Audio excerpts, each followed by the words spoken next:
Hello there, welcome to another Cigar Advisor Cigar Review panel, Cigar Review. I'm Gary Korb, Executive Editor at cigaradvisor.com and former food taster to Kim Jong-un.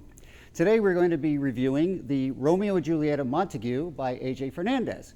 A.J. has blended this cigar with Dominican and Nicaraguan long fillers and rolled it in a dark Connecticut broadleaf wrapper. As always, we have our unusual panel of suspects, and let's meet them. He just returned from a year-long hiatus working as a roadie on the Chippendales tour. Let's welcome back Fred Lunt. It was quite a workout, let me tell you. That was good. All right, Stormy Daniels allegedly paid him an undisclosed amount in cash just so he wouldn't have an affair with her. It's Tommy Z-Man, everybody. That wasn't very nice, Gary. And finally, all of the sticks in his drum kit are mozzarella sticks. Yes, say hello to Mr. John Very Pulo. good. All right. You are bringing the A game today. Well Where do you done. keep the marinara sauce? I got a little thing on the side. All right. Now, as I said, we are smoking the Romeo and Julieta Montague Toro. This is a 6x52 size cigar.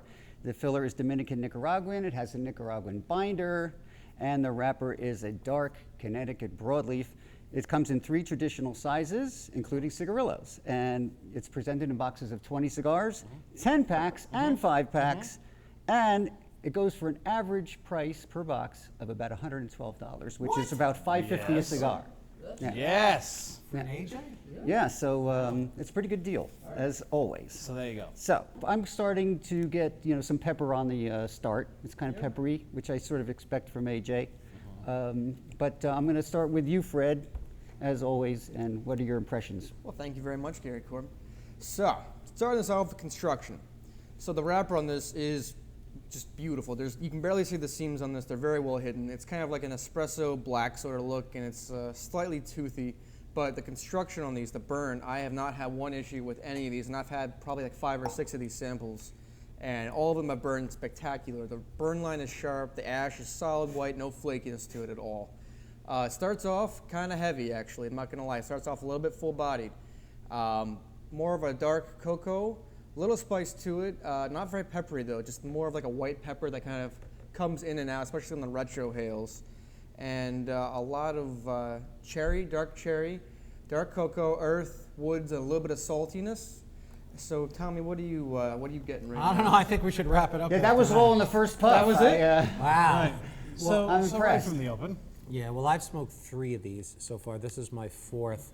The first thing I have to mention is what Fred mentioned. The construction is outstanding on this cigar. It is built so well. Every puff is the perfect draw, billows of smoke, and as he said, that much like Fred, it has a razor sharp ash.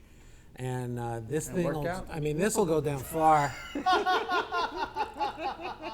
I'll get into flavor notes when we come back around. I just want to start by saying, to me, this is, again, my 4th one. This is an extremely complex cigar.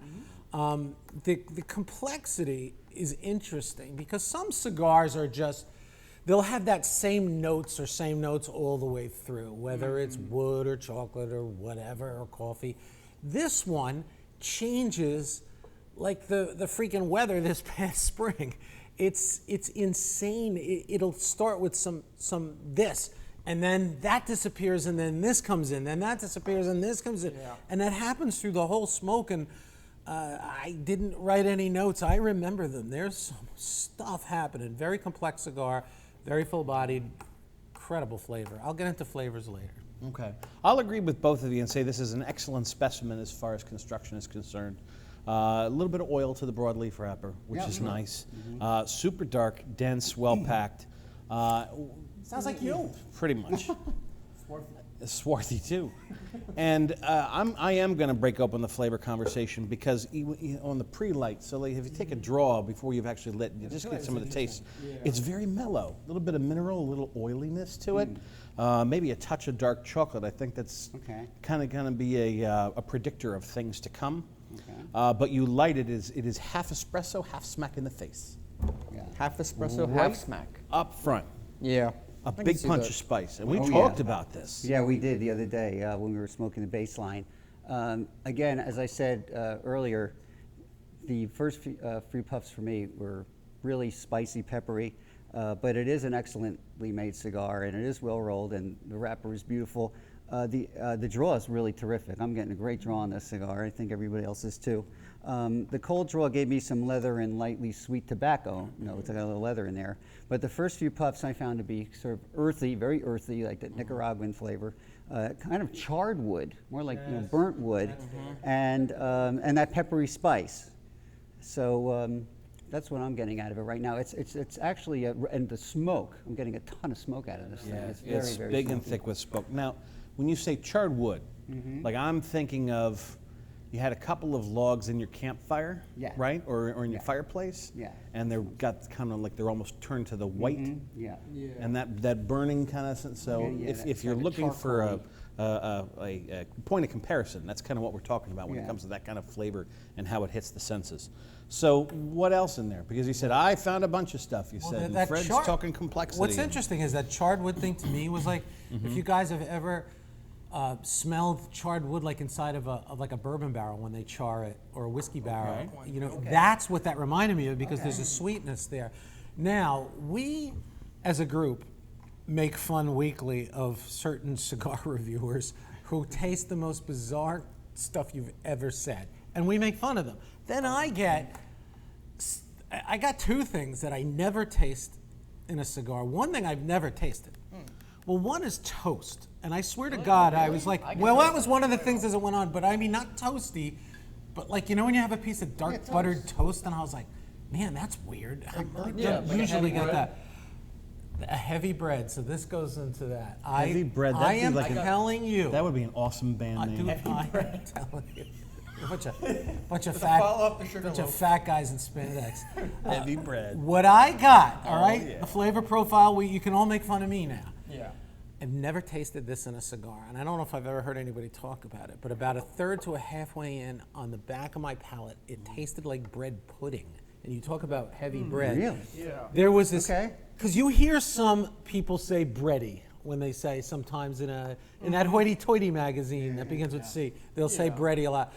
But when I say bread pudding, I mean, I'm going like this, like, oh, I'm tasting it, like there's a little cinnamon, there's a little like breadiness, and I'm like, but it was incredibly pleasant. But then again, that went away, and then it went into the dark cherries he talked about. That became very prominent. So weird, I know, but it happens, right? Well, interesting that you bring that up, because I did notice it is pegged at medium, but this is medium leaning towards full for sure.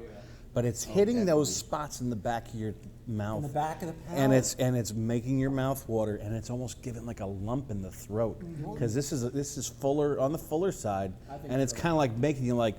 Well, some stuff you taste on the front of your tongue, because This there's is all in the sweet, back. sour, salt. It's all in the back of your palate, and it's like, that's why I said I felt like I was eating bread pudding, because that's how you would taste it on the back Right. of your palate. Very filling cigar. Yes, thick Very and heavy. filling, yes. Dessert cigar. I'm getting all pepper. At one point, that kind of meshed together with me, and it was kind of like eating like a chocolate, like the bready part of a chocolate cake, because it was so much cocoa, I know much exactly dark what you cocoa. mean, same Yeah, thing. it's very chocolatey. There was even a little bit of a saltiness that I picked up on, especially in the earlier like toasting notes, and a little bit of that spice, like Gary was saying. There's like, it was sort of like a baking spice, like a paprika, and then I know a little further down I noticed a bit more like a white pepper. Did you find that it was more like gritty, like a white pepper, like, or were we finding like a white pepper? No, it's real peppery. I mean, Really? this is almost like, right now for me, I'm not getting any of the things you guys tasted. No cherry, no, but there is some sweetness in there. It's hidden deep, dark down in there. You know? But and hopefully it'll raise its little head eventually. But I think some of the stuff we're talking about, if you tell me if you're right, that kind of came in like halfway through the cigar, a third to halfway in. About a second, third, yeah. Well, spice is pretty much a constant, or pepper, depending on how your palate picks it up, pretty much from start to finish, right? And there is a noticeable shift about halfway. And this, I'm going to go out, I'm not going to say it's uncommon, but let's just say that's not typical of your average run-of-the-mill Romeo. No, it's that to be blasting away with these big fat flavors, there's nuances. Like you said, I'm with you. Spice is a constant from beginning to end. You get a couple nuances of espresso, like you were talking about. Wood, I think, what you were talking about. Earth, like you had mentioned. very earthy. There's also some little nuances like that dry sweetness that you've got to really work to find it. It's like it barely comes through. It's like a cocoa powder. yes. So it's Okay. that kind of sweet where give you that. we've reviewed other cigars that have been like tangy or sweet, like fruity, sweet, or sugary, or whatever the case is. But that halfway mark is where It is. everything changes. That's what I was talking Like about. there's a dried fruit, like raisin makes Yes. raisin makes a drive-by appearance. Well, we had said And- like and a then, dark cherry, but that's same yeah. type of profile. Tanginess, clove, licorice. I mean, you Yeah. could kind of Wait, what'd you characterize them. say? Licorice. Like black licorice? Well, Yes, 'cause I did that- get Yeah, that. yeah, you could. But I got that for about like 30 seconds, and then it moved on to Did any of you something get else. like a But, yeah. citrus tang? To Yes. it? Yes. I A got little that bit, Very a little towards bit. the end, I got more of a Yes. This citrus thing's tang. like Thanksgiving cornucopia, for God's sake. Yeah, but they're all different kinds of spice. You notice I know that. It's what I really said in the opening. There's a lot to work with. complexity. Tell us. We're not tell at a us more shortage about- of notes today. Tell us more about the blend. Okay, well, again, the blend is a mix of Dominican, Nicaraguan, but I'm going to tell you it's mostly Nicaraguan because the binder is also Nicaraguan.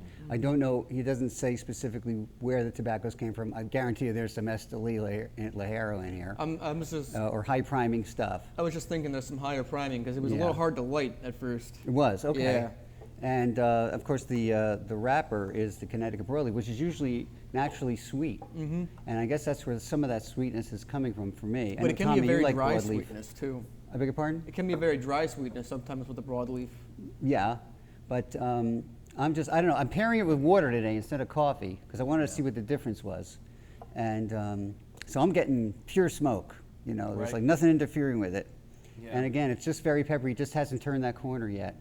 But on the baseline, like I said, it was spicy all the way through.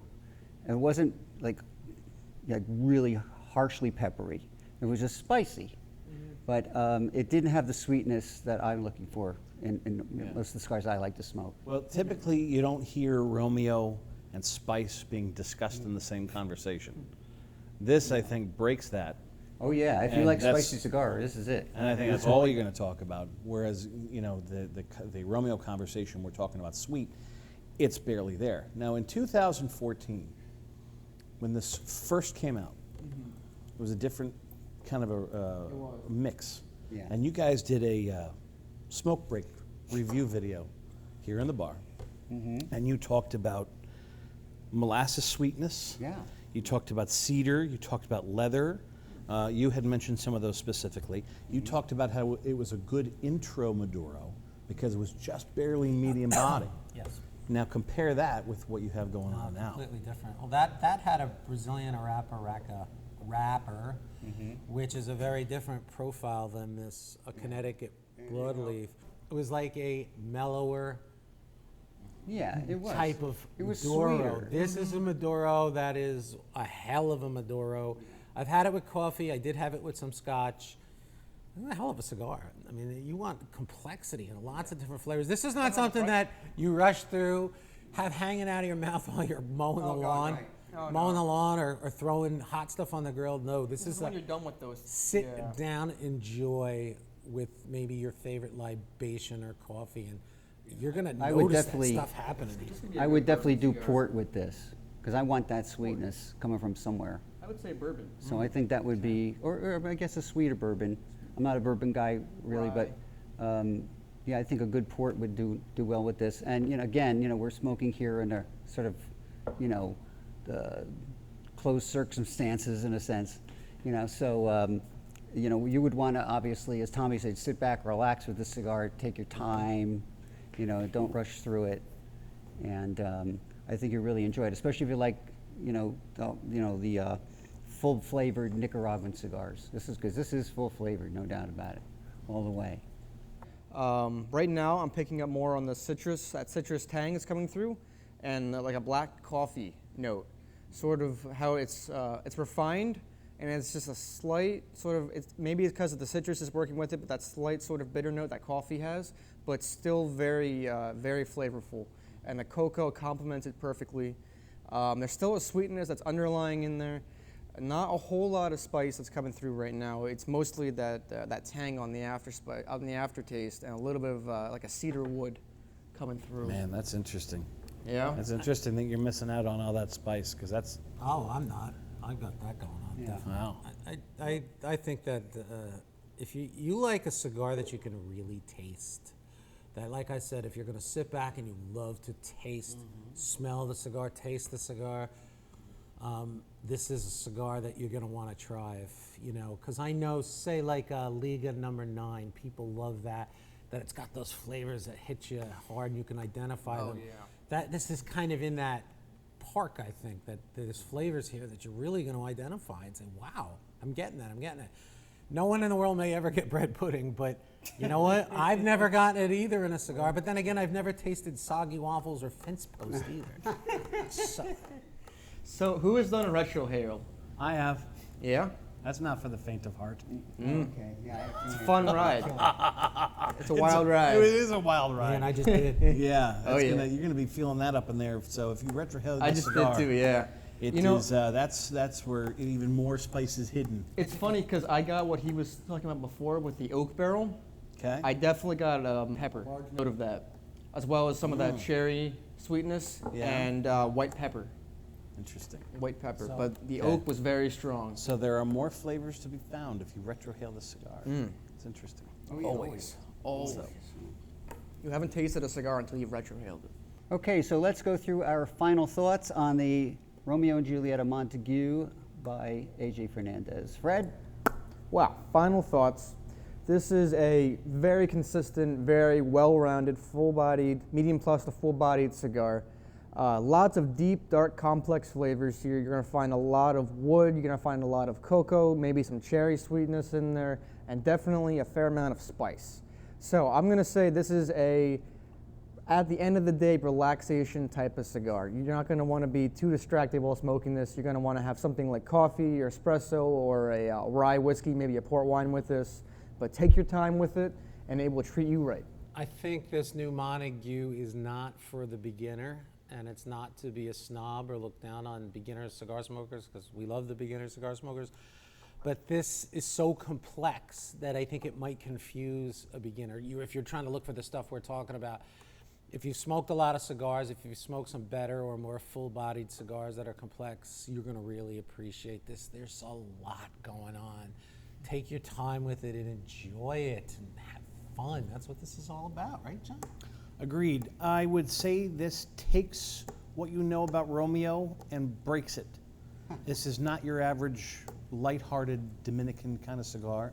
Now that A.J. Fernandez has gotten his hands on it, Oh, yeah. there's a lot more to the cigar. Agreed with Fred, it's medium plus. Agree with Tommy from before that it hits the back of the palate and makes the mouth water. Starts out by giving the palate a workout. You know, puts on some golf cleats and takes a stroll across your tongue, pretty much right from the opening puffs as far as spice goes. And by the time it's done, because spice is still a constant, I agree with you, Gary, it finishes by leaving that kind of crispiness after you eat really spicy Chinese, and you know how it's kind of got that raw, burny, kind of like, whoa, kind of feeling on the tongue after you eat a nice hot plate of something, but it's kind of like that good burn. That's what's in this Montague. And when it compared to the old blend, I think this Montague mans up and makes bigger, richer flavors than the original. I just want to point something out. Since Fred and Tommy seem to be more in sync on the flavors, and John, I think you're sort of halfway there with them, but you agree on the spice. Absolutely. I'll say one thing, you don't get that peppery burn on the back of the throat. I'm not getting that, and that's, I can't stand that. So it's getting more on the palate, like you said, on the tongue. So this could just be the oddball in the box. You know, usually very often you'll find this one cigar in the box that isn't the same as the others. So this could be it. I'm finding it just mostly peppery, and I'm finding more full-bodied. I'd have to call it full-bodied. I'd agree. For me, and but it's like we said, it's well made. It's that kind of cigar. It's a cigar for someone who really enjoys this kind of spicy, dark, kind of earthy, rich-tasting, woody cigar, and I think AJ did a wonderful job, as he always does. And we have a lot of cigars here at Famous Smoke Shop that are made by AJ, so you want to look at those too. So, anything else before we go? If you like them fuller, smoke this one. Yeah. But it Smoke gets, this one. as you said, it gets fuller when it hits that halfway point. That's when it starts to Yeah. jump out. I will say, in fairness, wide that open. now that I'm about halfway there, some more of that sweetness is coming through that I talked about. But you Little know, bit at a it's you know, I just think it's a cigar. Anyway, you can see all of our cigar reviews and articles at cigaradvisor.com. Please follow us on Facebook. Don't forget to watch us every Wednesday afternoon, Eastern Time at 3 p.m. for our Facebook Live show. And you can follow us on Twitter, YouTube, Instagram, Pinterest, and all other social media networks near you. That's all for now. We'll see you at our next review, and happy smokes.